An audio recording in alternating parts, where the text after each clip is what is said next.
ವೀಕ್ಷಕರೆಲ್ಲರಿಗೂ ಸಾಪ್ತಾಹಿಕ ಭವಿಷ್ಯವಾಣಿ ವಿಶೇಷ ಕಾರ್ಯಕ್ರಮಕ್ಕೆ ಸ್ವಾಗತ. ಸ್ನೇಹಿತರೆ, ಮಾರ್ಚ್ 2 ರಿಂದ ಮಾರ್ಚ್ 8 ರವರೆಗಿನ ಸಿಂಹ ರಾಶಿಯವರ ಭವಿಷ್ಯವನ್ನು ತಿಳಿದುಕೊಳ್ಳೋಣ.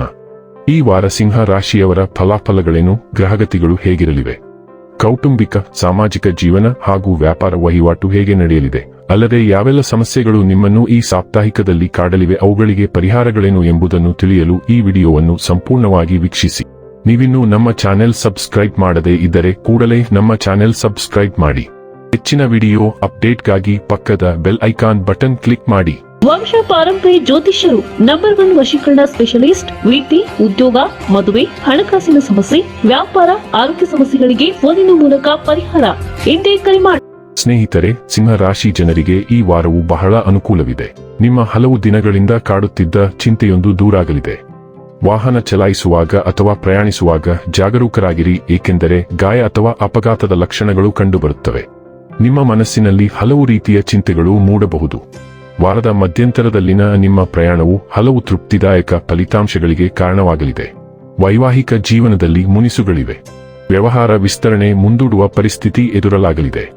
ಚಂದ್ರ ರಾಶಿಗೆ ಸಂಬಂಧಿಸಿದಂತೆ ಗುರು 11ನೇ ಮನೆಯಲ್ಲಿರುವುದರಿಂದ ಈ ವಾರ ನೀವು ನಿಮ್ಮನ್ನು ಆರೋಗ್ಯವಾಗಿ ಅನುಭವಿಸುವಿರಿ, ಏಕೆಂದರೆ ಈ ಸಮಯದಲ್ಲಿ ನಿಮ್ಮ ಕುಟುಂಬ ಮತ್ತು ಕೆಲಸದ ಸ್ಥಳದ ನಡುವೆ ಸರಿಯಾದ ಸಮತೋಲನವನ್ನು ಕಾಯ್ದುಕೊಳ್ಳುವಲ್ಲಿ ಮತ್ತು ಈ ಮಧ್ಯೆ ನಿಮ್ಮ ಆರೋಗ್ಯವನ್ನು ಕಾಪಾಡಿಕೊಳ್ಳುವಲ್ಲಿ ನೀವು ಯಶಸ್ವಿಯಾಗುತ್ತೀರಿ. ನಿಮ್ಮ ಹಣಕಾಸಿನ ನಿರ್ಧಾರಗಳಲ್ಲಿನ ಸುಧಾರಣೆಗಳು ಈ ವಾರ ನಿಮ್ಮ ಜೀವನದಲ್ಲಿ ಸಕಾರಾತ್ಮಕ ಪರಿಣಾಮ ಬೀರಬಹುದು ಮತ್ತು ಇದು ಹಿಂದಿನ ಎಲ್ಲಾ ಅಪಾಯಗಳನ್ನು ನಿವಾರಿಸಲು ಸಹ ನಿಮಗೆ ಸಹಾಯ ಮಾಡುತ್ತದೆ. ಇದರಿಂದಾಗಿ ಮತ್ತೊಮ್ಮೆ ವಿಷಯಗಳು ಮತ್ತೆ ಜಾರಿಗೆ ಬಂದಂತೆ ತೋರುತ್ತದೆ. ಈ ವಾರ ನಿಮ್ಮ ಮನೆಯ ಜವಾಬ್ದಾರಿಗಳನ್ನು ಚೆನ್ನಾಗಿ ಅರ್ಥಮಾಡಿಕೊಂಡು ಅವುಗಳನ್ನು ನಿಭಾಯಿಸಬೇಕು, ಏಕೆಂದರೆ ನೀವು ಯಾವುದೇ ಕಾರಣಕ್ಕೂ ಅವುಗಳನ್ನು ನಿರ್ಲಕ್ಷಿಸಿದರೆ ನೀವು ಬಯಸದಿದ್ದರೂ ಸಹ ನಿಮ್ಮ ಕುಟುಂಬ ಸದಸ್ಯರನ್ನು ಅಸಮಾಧಾನಗೊಳಿಸಬಹುದು. ಈ ವಾರದಿಂದಲೇ ನಿಮ್ಮ ಮೇಲಧಿಕಾರಿಗಳು ಮತ್ತು ಉನ್ನತ ಅಧಿಕಾರಿಗಳಿಂದ ನೀವು ಸಂಪೂರ್ಣ ಮೆಚ್ಚುಗೆ ಮತ್ತು ಬೆಂಬಲವನ್ನು ಪಡೆಯುತ್ತೀರಿ. ಇದಲ್ಲದೆ ನೀವು ಮಾಡಿದ ಪ್ರಯಾಣಗಳು ಈ ಅವಧಿಯಲ್ಲಿ ನಿಮಗೆ ಸಾಕಷ್ಟು ಪ್ರಯೋಜನಗಳನ್ನು ತರುತ್ತವೆ, ಏಕೆಂದರೆ ನಿಮ್ಮ ಜಾತಕದಲ್ಲಿ ಅನೇಕ ಶುಭ ಗ್ರಹಗಳ ಪರಿಣಾಮವು ನಿಮ್ಮ ಆಸಕ್ತಿಯಲ್ಲಿ ಗೋಚರಿಸುತ್ತದೆ. ಚಂದ್ರ ರಾಶಿಗೆ ಸಂಬಂಧಿಸಿದಂತೆ ಶನಿ 8ನೇ ಮನೆಯಲ್ಲಿರುವುದರಿಂದ ಈ ವಾರ ಏನಾದರೂ ಹೊಸದನ್ನು ಕಲಿಯಲು ನೀವು ನಿರಂತರವಾಗಿ ಪ್ರಯತ್ನಿಸಬೇಕಾಗುತ್ತದೆ. ಇದಕ್ಕಾಗಿ ನೀವು ಇಂಟರ್ನೆಟ್ ಸಹಾಯವನ್ನು ಪಡೆಯಬಹುದು. ಆದಾಗ್ಯೂ ಈ ಸಮಯದಲ್ಲಿ ಸಾಮಾಜಿಕ ಮಾಧ್ಯಮವನ್ನು ಬಳಸಬೇಡಿ, ಇಲ್ಲದಿದ್ದರೆ ನೀವು ನಿಮ್ಮ ಬಹಳಷ್ಟು ಸಮಯವನ್ನು ವ್ಯರ್ಥ ಮಾಡಬಹುದು. ಮಾರ್ಚ್ ಮೊದಲ ವಾರದಲ್ಲಿ 3 ಪ್ರಮುಖ ಸಂಚಾರಗಳು ನಡೆಯಲಿವೆ. ಅವು ಮೇಷರಾಶಿಯಲ್ಲಿ ಶುಕ್ರನ ಸಂಚಾರ, ಕನ್ಯಾ ರಾಶಿಯಲ್ಲಿ ಚಂದ್ರಗ್ರಹಣ ಮತ್ತು ಮೀನ ರಾಶಿಯಲ್ಲಿ ಮಂಗಳನ ಸಂಚಾರ. ಈ ವಾರವು ಶುಕ್ರನು ಮೇಷರಾಶಿಗೆ ಚಲಿಸುವುದರೊಂದಿಗೆ ಪ್ರಾರಂಭವಾಗುತ್ತದೆ. ಇದು ನಿಮ್ಮ 9ನೇ ಮನೆ ವಿದೇಶ ಪ್ರಯಾಣ, ಉನ್ನತ ಅಧ್ಯಯನ ಮತ್ತು ಆಧ್ಯಾತ್ಮಿಕತೆಯ ಮೇಲೆ ಪರಿಣಾಮ ಬೀರುತ್ತದೆ. ಈ ಸಂಚಾರವು ಪ್ರಯಾಣ, ಉನ್ನತ ಶಿಕ್ಷಣ, ಪ್ರಕಟಣೆ ಅಥವಾ ಆಧ್ಯಾತ್ಮಿಕ ಪರಿಶೋಧನೆಯ ಮೂಲಕ ನಿಮ್ಮ ದಿಗಂತವನ್ನು ವಿಸ್ತರಿಸುತ್ತದೆ.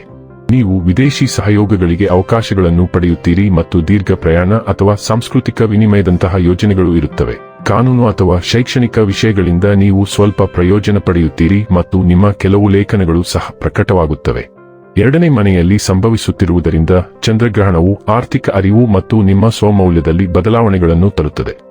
ಚಂದ್ರಗ್ರಹಣವು ಪೂರ್ಣಗೊಳ್ಳುವಿಕೆಯನ್ನು ಸೂಚಿಸುತ್ತದೆ ಮತ್ತು ಈ ಗ್ರಹಣದ ಪರಿಣಾಮವು ಮುಂದಿನ 6 ತಿಂಗಳವರೆಗೆ ಇರುತ್ತದೆ. ಹಣಕಾಸಿನ ವಿಷಯವು ಒಂದು ಮಹತ್ವದ ತಿರುವು ತಲುಪುತ್ತದೆ, ಆದ್ದರಿಂದ ನೀವು ನಿಮ್ಮ ಖರ್ಚು, ಉಳಿತಾಯ ಮತ್ತು ಆದಾಯದ ಸ್ಥಿರತೆಯನ್ನು ಮರು ಮೌಲ್ಯಮಾಪನ ಮಾಡುತ್ತೀರಿ. ಅನಿರೀಕ್ಷಿತ ವೆಚ್ಚಗಳು ಇರುತ್ತವೆ, ಆದ್ದರಿಂದ ಅದಕ್ಕೆ ಸಿದ್ಧರಾಗಿ ಮತ್ತು ನಿಮ್ಮ ಹತ್ತಿರದಲ್ಲಿ ತ್ವರಿತ ಹಣ ಗಳಿಸುವ ಯೋಜನೆಗಳೊಂದಿಗೆ ಯಾರನ್ನೂ ಮನರಂಜಿಸಬೇಡಿ. ಬಜೆಟ್ ಮತ್ತು ಎಚ್ಚರಿಕೆಯಿಂದ ಖರ್ಚು ಮಾಡುವ ಅಗತ್ಯವನ್ನು ನೀವು ಅರ್ಥಮಾಡಿಕೊಳ್ಳುವುದರಿಂದ ನೀವು ನಿಮ್ಮ ಹಣಕಾಸನ್ನು ಪುನರ್ರಚಿಸಲು ಪ್ರಯತ್ನಿಸುತ್ತೀರಿ. ಮುಂದಿನ 6 ತಿಂಗಳಲ್ಲಿ ಉದ್ಯೋಗಾಕಾಂಕ್ಷಿಗಳು ಹೊಸ ಉದ್ಯೋಗವನ್ನು ಪಡೆಯುವ ಸಾಧ್ಯತೆ ಹೆಚ್ಚು. ಮೀನ ರಾಶಿಯಲ್ಲಿ ಬುಧನು ಹಿಮ್ಮುಖವಾಗುತ್ತಿರುವುದರಿಂದ ಮೀನ ರಾಶಿಗೆ ಮಂಗಳ ಗ್ರಹದ ಸಂಚಾರವು ಸಂಕೀರ್ಣತೆಗಳನ್ನು ತರುತ್ತದೆ. 2 ಗ್ರಹಗಳು ಮತ್ತಷ್ಟು ಆರ್ಥಿಕ ಕಾಳಜಿಗಳನ್ನು ತರುತ್ತವೆ ಮತ್ತು ನೀವು ಯಾವುದೇ ದೊಡ್ಡ ಆರ್ಥಿಕ ಚಲನೆಗಳನ್ನು ಮಾಡಬಾರದು. ಒಪ್ಪಂದಗಳು, ವಿಮೆ ಅಥವಾ ಜಂಟಿ ಖಾತೆಗಳಿಗೆ ಸಂಬಂಧಿಸಿದಂತೆ ವಿಳಂಬಗಳು ಅಥವಾ ಪರಿಷ್ಕರಣೆಗಳು ಇರುತ್ತವೆ, ಆದ್ದರಿಂದ ನೀವು ಏನನ್ನು ಮಾಡುವ ಮೊದಲು ಅವುಗಳನ್ನು ಪರಿಶೀಲಿಸಬೇಕು. ಬುಧ ಹಿಮ್ಮುಖವಾಗುವಾಗ ತಾಂತ್ರಿಕ ದೋಷಗಳು, ಸಂವಹನ ಸಮಸ್ಯೆಗಳು ಮತ್ತು ಪ್ರಯಾಣ ನಿರ್ಬಂಧಗಳು ಇರುವುದು ಸಹಜ. ಹಣಕಾಸಿನ ವಿಷಯಗಳಲ್ಲಿ ನಿಮ್ಮ ಪಾಲುದಾರರೊಂದಿಗೆ ವಾದಗಳು ಇರುತ್ತವೆ, ಆದ್ದರಿಂದ ದಯವಿಟ್ಟು ನಿಮ್ಮ ಹಣಕಾಸಿನ ವಹಿವಾಟುಗಳ ಖಾತೆಯನ್ನು ಇಟ್ಟುಕೊಳ್ಳಿ. ಇನ್ನು ಕೊನೆಯದಾಗಿ ಮಾಡಿಕೊಳ್ಳಬೇಕಾದ ಉಪಾಯಗಳ ಕುರಿತು ನೋಡುವುದಾದರೆ, ಓಂ ಭಾಸ್ಕರಾಯ ನಮಃ ಎಂದು ಪ್ರತಿದಿನ 19 ಬಾರಿ ಜಪಿಸಿ. ವೀಕ್ಷಕರೇ, ಇದಾಗಿತ್ತು ಸಿಂಹ ರಾಶಿಯ ಜಾತಕದವರ ಮಾರ್ಚ್ 2 ರಿಂದ ಮಾರ್ಚ್ 8 ರವರೆಗಿನ ಫಲದ ಮಾಹಿತಿ ಇಷ್ಟವಾದರೆ ವಿಡಿಯೋವನ್ನು ಲೈಕ್ ಮತ್ತು ಶೇರ್ ಮಾಡಿ. ಹಾಗೆ ಚಾನೆಲ್ ಸಬ್ಸ್ಕ್ರೈಬ್ ಮಾಡುವುದರ ಜೊತೆಗೆ ನಿರಂತರ ವಿಡಿಯೋ ಅಪ್ಡೇಟ್ಸ್ಗಳಿಗಾಗಿ ಪಕ್ಕದ ಬೆಲ್ ಐಕಾನ್ ಕ್ಲಿಕ್ ಮಾಡಿ.